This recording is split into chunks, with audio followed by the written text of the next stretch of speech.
दुनिया की एकमात्र ऐसी जगह जहाँ पर भगवान ब्रह्मा की पूजा होती है। जी हाँ, और यहीं पर मौजूद है वो पुष्कर सरोवर, जिसका निर्माण भी स्वयं ब्रह्मा जी ने करवाया। और इन सारे आध्यात्मिक महत्वों के कारण ही पुष्कर को सभी तीर्थों के गुरु, तीर्थ गुरु पुष्कर के नाम से भी जाना जाता है। हेलो नमस्कार, स्वागत है आप सबका एक नई वीडियो में। मेरा नाम अभिषेक और आज की वीडियो में मैं हूं सभी तीर्थों के गुरु श्री पुष्कर राजगढ़। और इस वीडियो में मैं आपको करवाने वाला हूं संपूर्ण पुष्कर धाम के दर्शन। पुष्कर पहुंचने के लिए आपको राजस्थान के हर एक सिटी से बसेज इजिली मिल जाएंगे, लेकिन अगर आप कहीं और से या फिर ट्रेन के रास्ते आना चाहते हो तो आपको सबसे पहले अजमेर आना होगा। और अजमेर से बस लेकर इन पहाड़ों के बीच बने हुए खूबसूरत से रास्तों से आप पुष्कर पहुंच सकते हो। अजमेर टू पुष्कर इस जर्नी में आपके सिर्फ और सिर्फ 20 रुपीज लगने वाले हैं।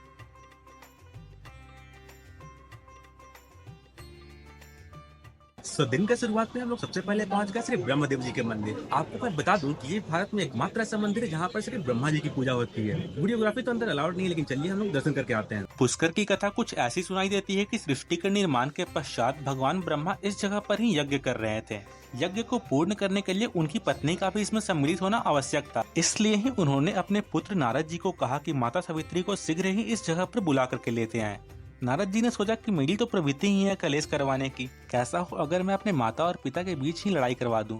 उन्होंने माता सावित्री से कहा कि यज्ञ में अभी काफी समय शेष है, इसलिए आप आराम से आएं। और वापस ब्रह्मा जी के पास आकर कहा कि माता अभी श्रृंगार में व्यस्त है, उन्हें आने में अभी काफी विलंब होगा। बहुत समय इंतजार करने के पश्चात उन्होंने इंद्र को आदेश दिया कि आप किसी स्त्री को अपने साथ लेकर के आएं, उनसे ही विवाह करके वो इस यज्ञ को पूर्ण करेंगे। तब देवराज इंद्र एक कन्या को उनके पास लेकर के आए। गाय के पेट से उन्हें 3 बार गुजार कर उनकी शुद्धिकरण की गई और उन्हें माँ गायत्री का नाम दिया गया। विवाह के पश्चात यज्ञ को आरंभ किया गया। यज्ञ के वैदिक मंत्रों का उच्चारण सुनकर जब माता सावित्री वहां पहुंची, तब उन्होंने भगवान ब्रह्मा के बगल में दूसरी स्त्री को देखकर वो क्रोध से भर गईं और उन्होंने भगवान ब्रह्मा को श्राप दिया कि आज के बाद आपका पुष्कर के अलावा कहीं भी पूजन नहीं किया जाएगा। और उनसे ही रुष्ट होकर वो पास में ही स्थित रत्नागिरी पर्वत पर जा बैठी। मंदिर के गर्भगृह में हमें 4 मुखों वाले ब्रह्मा जी के दर्शन होते हैं, जिनके पीछे वाले मुख को आप शीशे में देख सकते हैं। साथ में ही विराजमान है वेद माता गायत्री। तो अभी अभी हमारा मंदिर में दर्शन हो गया है। मंदिर के गर्भगृह में ब्रह्मा जी अपनी पत्नी वेद माता गायत्री के साथ विराजमान है। मंदिर परिसर में ही आपको ब्रह्मा जी के चारों पुत्रों के साथ साथ अम्बे माता, पशुपतिनाथ भगवान श्री महादेव के साथ साथ अनेक विग्रहों के भी दर्शन होंगे। तो चलिए हम लोग यहाँ तो दर्शन कर लिए, अब हम लोग चलते हैं माता सावित्री का दर्शन करने। पुष्कर में सावित्री माता मंदिर तो हम चलेंगे ही, लेकिन उससे पहले हम यहाँ की रंगीली गलियों से होते हुए चलते हैं ब्रह्मा घाट। यह पुष्कर का सबसे प्रमुख घाटों में से एक घाट है। 8वीं शताब्दी में आदि गुरु शंकराचार्य जी ने इस तीर्थ का जीर्णोद्धार किया था और शायद इसलिए ही घाट पे एंटर करते ही हमें शंकराचार्य जी का एक मंदिर देखने को मिलता है। घाट पे ही आपको पूजन सामग्रियों की और रंग बिरंगी राजस्थानी चूड़ियों की दुकान भी देखने को मिलेंगी। ब्रह्मा मंदिर में दर्शन करने के बाद अब हम लोग पहुंच गए ब्रह्मा घाट पर। आप मेरे पीछे पुष्कर सरोवर देख सकते हो। ब्रह्मा मंदिर में किसी भी तरह की पूजा वगैरह अलाउड नहीं है, इसलिए आप मेरे पीछे देख पा रहे होंगे ब्रह्मा घाट पर कई सारे पुरोहित या ब्राह्मण के द्वारा आप अपने लिए, आप अपने फैमिली के लिए यहाँ पर पूजा करवा सकते हो। तो चलिए मैं आपको एक बार ब्रह्मा घाट का संपूर्ण दर्शन दिखाता हूँ। पुष्कर 2 शब्दों को मिलकर बना है, पुष्प और कर मतलब हाथ। सृष्टि के निर्माण के समय जगत पिता ब्रह्मा के हाथों से कमल का पुष्प इस जगह पर ही गिरा था और उससे ही इस पुष्कर सरोवर का निर्माण भी हुआ था। पुष्कर सरोवर के तट पर कुल 52 घाट बने हुए हैं और उनमें से सभी घाट अपना ही महत्व रखते हैं। उनमें से ही एक प्रमुख घाट है ब्रह्मा घाट। जैसा कि मैंने आपको पहले ही बताया कि पुष्कर के ब्रह्मा मंदिर में किसी भी तरीके की पूजा नहीं होती, लेकिन पुष्कर के इस ब्रह्मा घाट पर आप अपने परिवार और अपने पूर्वजों के लिए पूजा करवा सकते हो। लोगों का यहाँ अपने 7 पीढ़ियों तक के तर्पण करने की मान्यता है। शाम को इस जगह पर ही पुष्कर सरोवर की आरती भी होती है।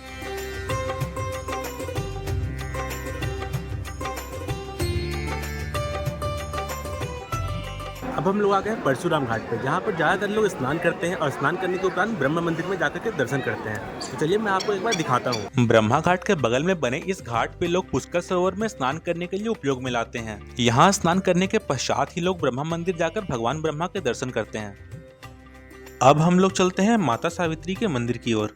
तो अभी मैं पहुंच चुका हूं सावित्री माता मंदिर के बेस में एंड आप मेरे पीछे शायद देख पा रहे होंगे हिल टॉप पर सावित्री माता जी का मंदिर है। एंड यहाँ पे जाने के लिए आपके पास 2 रास्ते हैं। एक तो आप मेरे पीछे देख पा रहे होंगे सीढ़ियाँ, इनकी टोटल संख्या 930 है और एक यहाँ पर आपको रोपवे की फैसिलिटी मिल जाती है। तो चलिए हम लोग देखते हैं कैसा रहता है रोपवे का प्राइस एंड टिकट डिटेल्स, और हम लोग लेते हैं रोपवे का टिकट। तो रोपवे के लिए हम लोगों ने टिकट ले लिया है एंड इसके लिए हम लोगों ने पे किए हैं 165 इंडियन रुपीज़। ये दोनों साइड आने और जाने का दोनों इसमें इंक्लूडेड है। मैंने पूछा कि भैया ऐसा ही पॉसिबल है क्या कि मैं सिर्फ चला जाऊँ और वहाँ से मैं सीढ़ियों के रास्ते आ जाऊँ, तो भैया ने मना कर दिया कि नहीं ऐसा पॉसिबल नहीं है। डिसेबल्ड लोगों के लिए इसका चार्जेस है 125 इंडियन रुपीज़। तो चलिए हम लोग चलते हैं अब रोपवे की ओर।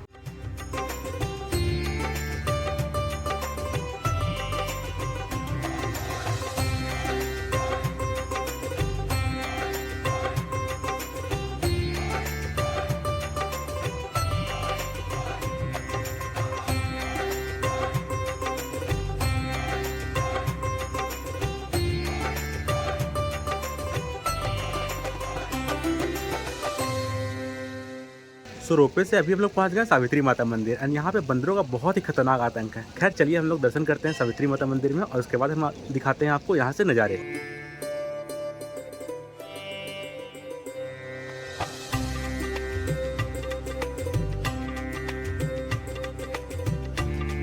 मंदिर में हमें दर्शन होता है माता सावित्री के और उनके साथ ही विराजमान है ब्रह्मा जी की पुत्री माता सरस्वती। अब आप ये सोचोगे कि माता सरस्वती तो ब्रह्मा जी की पत्नी है ना, मैं भी यही सोचता था, लेकिन पुजारी जी से पूछा तो पता चला कि दोनों अलग अलग कालखंडों की बातें हैं। हमारे सनातन धर्म में भी मल्टीवर्स का कॉन्सेप्ट बहुत पुराना है।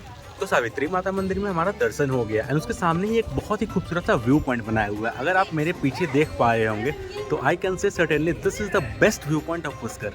चलिए मैं आपको अच्छे से दिखलाता हूँ। इस जगह से आप पुष्कर शहर के शानदार नज़ारे को देख सकते हो। ये है वो रोपवे जिससे हम अभी आए थे एंड ये है वो सीढ़ियाँ जिन्हें मैंने आपको अपने नीचे से दिखाया था। अगर आप सीढ़ियों के रास्ते ऊपर आ रहे हैं तो आप बंदरों से जरूर सावधान रहें, नहीं तो वो आपका पर्स, कैप या चश्मा लेकर कब फरार हो जाएंगे आपको पता भी नहीं चलेगा। और ये है द ब्यूटीफुल पुष्कर लेक। यहाँ के व्यूज इतने सुंदर हैं कि आपके आधे घंटे तो कहीं नहीं गए। आप देख सकते हो पुष्कर शहर का कुछ पार्ट डेजर्ट भी है और इस डेजर्ट में ही कैंपिंग, जीप सफारी और कैमल सफारीज भी होती हैं। ऑल्दो डेजर्ट यहाँ पर छोटा है लेकिन डेफिनेटली आप इसका भी आनंद यहाँ पर ले सकते हैं।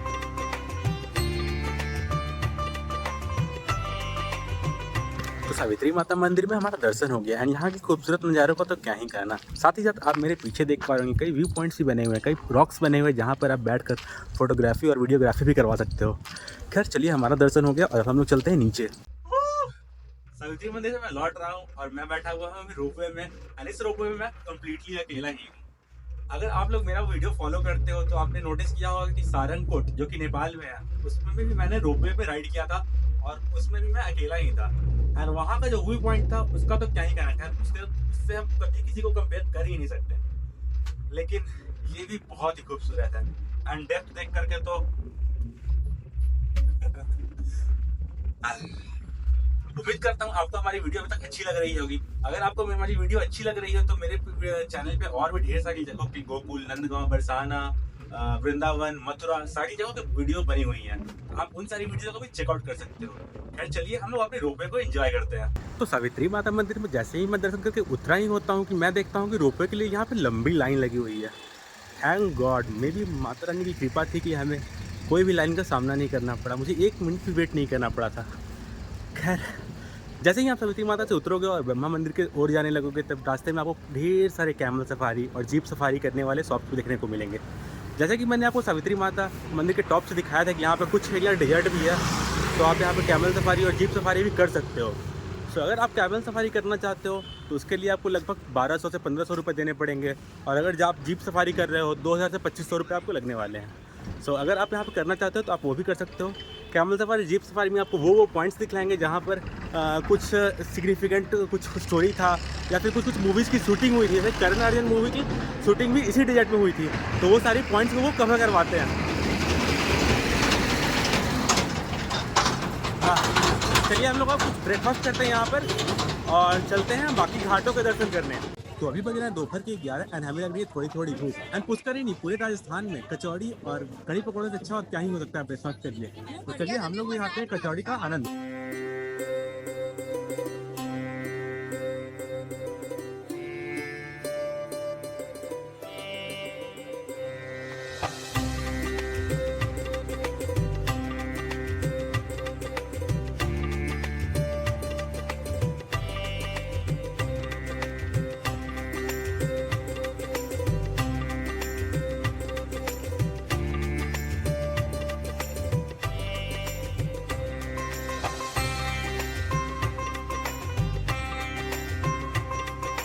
तो ये है कड़ी कचौरी, इसके साथ मेरा बहुत ही पुराना रिश्ता है। खैर ये तो मैं कभी स्टोरी बाद में सुनाऊंगा। चलिए हम लोग इसको खा करके देखते हैं कैसा टेस्ट है इसका।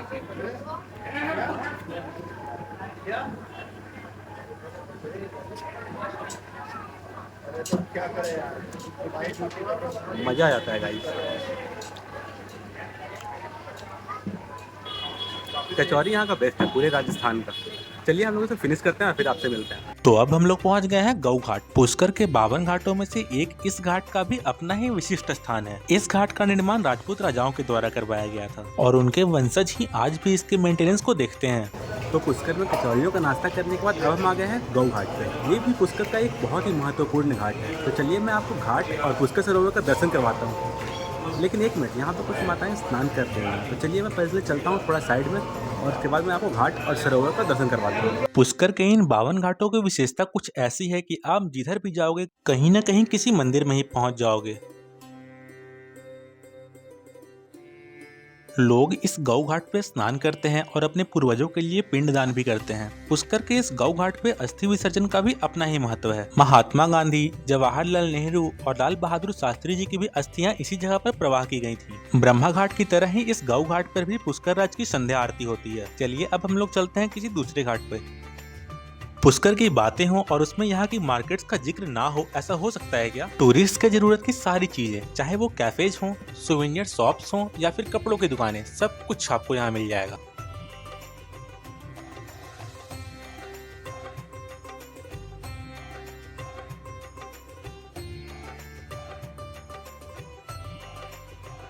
एनीवेज अब हम लोग चलते हैं प्रधान वराह घाट। कहते हैं सतयुग में जब भगवान ब्रह्मा यज्ञ कर रहे थे तब उन्होंने वराह भगवान को यज्ञ की रक्षा करने के लिए आवाहन किया था और उनके ही वराह अवतार को डेडिकेटेड है ये वराह घाट। गौ घाट पर दर्शन करने के बाद अब हम लोग पहुंच गए प्राचीन वराह घाट। ये भी बहुत ही एक प्राचीन और महत्वपूर्ण घाट है पुष्कर राज का।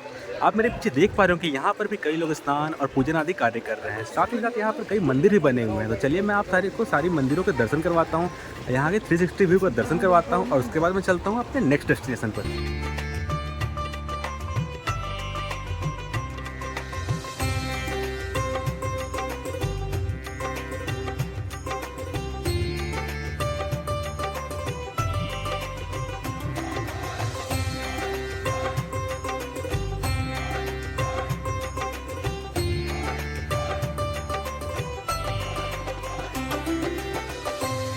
वराह घाट पर दर्शन करने के बाद अब हम लोग पहुंच गए श्री वराह मंदिर। आप लोग मेरे पीछे देख पा रहे होंगे, यहाँ आने के लिए आपको इतनी सारी सीढ़ियों की चढ़ाई करनी होगी।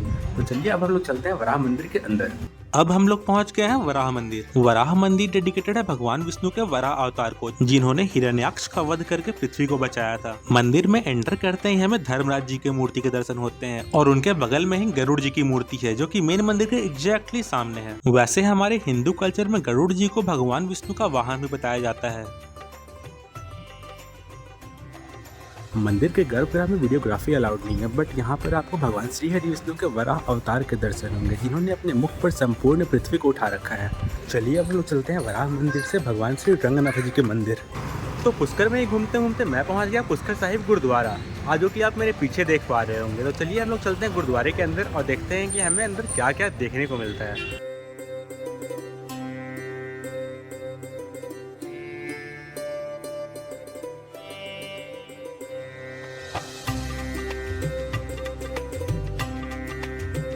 गुरुद्वारा मैंने बहुत बार विजिट किया है and one thing I can certainly से कि जो पीस और ट्रैंक्विलिटी हमें यहाँ फील होती है वो कहीं नहीं होती। जो डिवोशन, जो सैक्रिफाइस, सब कुछ, मतलब इसको मैं शब्दों में बयान ही नहीं कर सकता। पुष्कर साहिब गुरुद्वारा के ही सामने है गायत्री शक्तिपीठ, जिसका संचालन गायत्री परिवार के द्वारा किया जाता है। अगर आप लोगों ने गायत्री परिवार या फिर शांति कुंज हरिद्वार के बारे में सुना होगा तो आपको पता होगा कि कैसे हमारे सनातन धर्म का प्रचार प्रसार करने में इनका कितना योगदान रहा है। इनके द्वारा वैदिक शैली में स्कूलें चलाई जाती हैं, परिवार से जुड़कर दीक्षा दी जाती है और आश्रमों में समय समय पर ध्यान और साधनाओं की शिविर भी लगाई जाती है।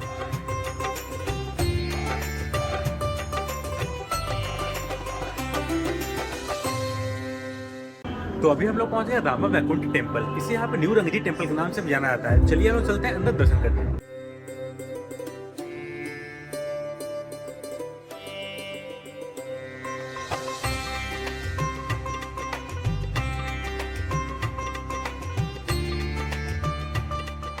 सो गाइस यहाँ पे वीडियोग्राफी बहुत ही स्ट्रिक्टली प्रोहिबिटेड था। मेरा दर्शन तो यहाँ पर हो गया। लक्ष्मी नारायण जी के साथ साथ आपको यहाँ पर भगवान श्री हरि विष्णु के सारे अवतारों का दर्शन होगा, चाहे वो नरसिंह अवतार हो या वराह अवतार हो या फिर मत्स्य अवतार हो या फिर रामा अवतार या कृष्ण अवतार, सारे अवतारों का दर्शन होगा। अब हम लोग चलते हैं, पास में एक है ओल्ड रंगजी टेम्पल के नाम से, तो चलते हैं वहीं पर।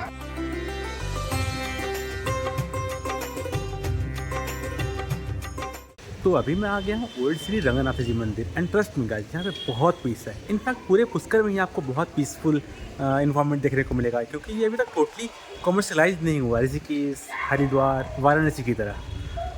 सो पहले तो मैं थोड़ी देर यहाँ पर बैठता हूँ और उसके बाद मैं मंदिर को एक्सप्लोर करता हूँ।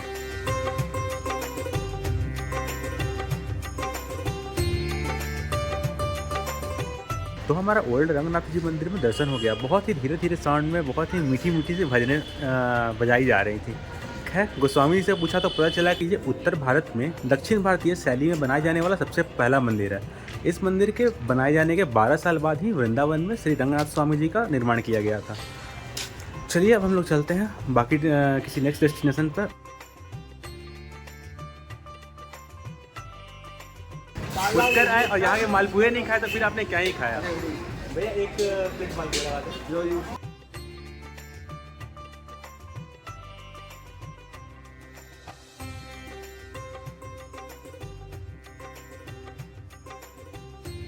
आप बस इसे देखिए, इसे देखकर प्यार नहीं होगा तो और क्या ही होगा। ये मालपुए यहाँ पर रबड़ी से बनाए जाते हैं, क्योंकि नॉर्मल मालपुए जो हमारे यहाँ बनाए जाते हैं मैदे उसमें ड्राई फ्रूट्स मिला करके, वैसा मालपुआ नहीं है, वो तो मैं खाता ही नहीं।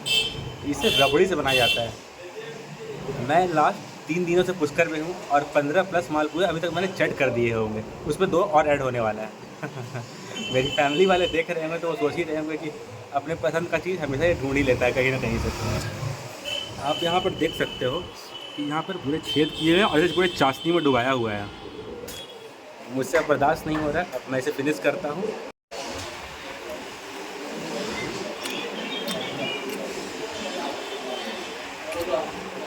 पुष्कर में इससे बेहतर और कुछ नहीं मिलेगा खाने को। एक बाइट में मतलब मन खुश हो जाता है, दिल खुश हो जाता है। हाँ, बहुत जल्दी मुझे डायबिटीज होने वाला है इन सारी चीज़ों को अगर रेगुलर खाते रहूँगा तो जिस जगह से हम लोगों ने दिन की शुरुआत की थी अभी हम उसी जगह पर आ चुके हैं। ये है ब्रह्म घाट। तो कुछ ही देर में यहाँ पर आरती स्टार्ट होने वाला है। अभी 5:30 हो रहा है एंड 5:45 से आरती स्टार्ट होता है। तो चलिए हम लोग वेट करते हैं और आरती स्टार्ट होता है तो आप लोगों को भी दिखलाते हैं।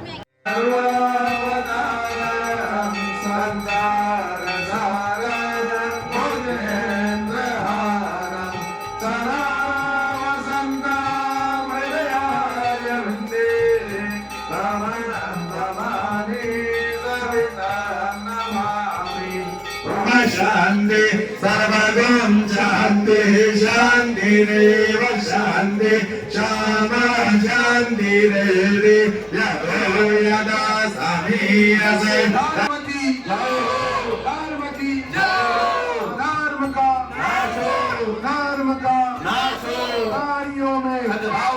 प्राणियों में सद्भावना हो, विश्व का कल्याण हो,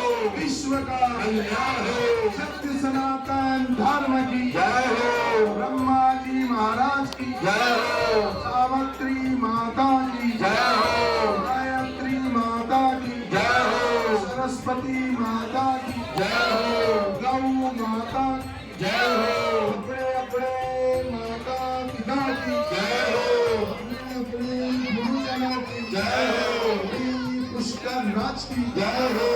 जय जय राम श्री राम जय राम जय जय राम श्री राम जय राम जय जय राम श्री राम जय राम जय जय राम श्री राम जय राम जय जय राम श्री राम जय राम जय जय राम श्री राम जय राम जय जय राम श्री राम जय राम जय जय राम श्री राम जय राम जय जय राम श्री राम जय राम जय जय राम श्री राम जय राम जय जय राम श्री राम जय राम जय जय राम श्री राम जय राम जय जय राम श्री राम जय राम जय जय राम श्री राम जय राम जय जय राम श्री राम जय राम जय जय राम। सभी यात्रियों से निवेदन है, आरती का प्रसाद ऊपर जा रहा है, आरती का प्रसाद और से लेके जाए। ऊपर आरती का प्रसाद दिया जा रहा है, आरती का प्रसाद अवश्य लेके जाए। वेल, आरती अटेंड करके और प्रसाद ग्रहण करके मैं निकल पड़ता हूँ पुष्कर की मार्केट को एक्सप्लोर करने। रात को ये पुष्कर की मार्केट और भी वाइब्रेंट हो जाती है। एज ए टूरिस्ट ये मार्केट आपको काफी पसंद आने वाला है। भाई साहब, यहाँ तो तलवारें भी मिल रही हैं। ऑफ कोर्स ये 100 पीस ही हैं, बट फिर भी पुष्कर फेमस है अपने गुलाबों के लिए। आसपास के इलाकों में इसकी खेती भी की जाती है और इसलिए ही आपको यहाँ पर गुलाब और गुलाब के प्रोडक्ट्स को सेल करते हुए कई शॉप्स देखने को मिलेंगे। पुष्कर की गुलाब की पंखड़ियों को पीस कर बनाई गई गुलकंद लस्सी भी काफी मशहूर है।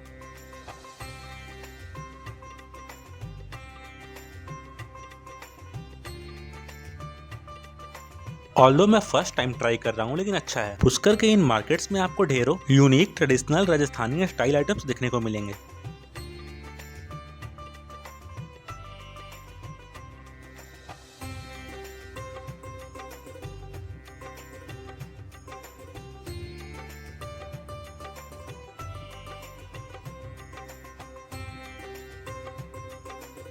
आर्टिफिशियल ज्वेलरी से लेकर माय पर्सनल फेवरेट खाने पीने की दुकानें, सब कुछ है यहाँ।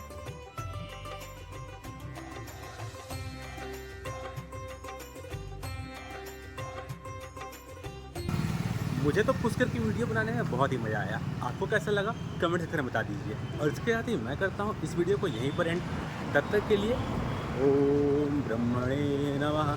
जय पुष्कर राज।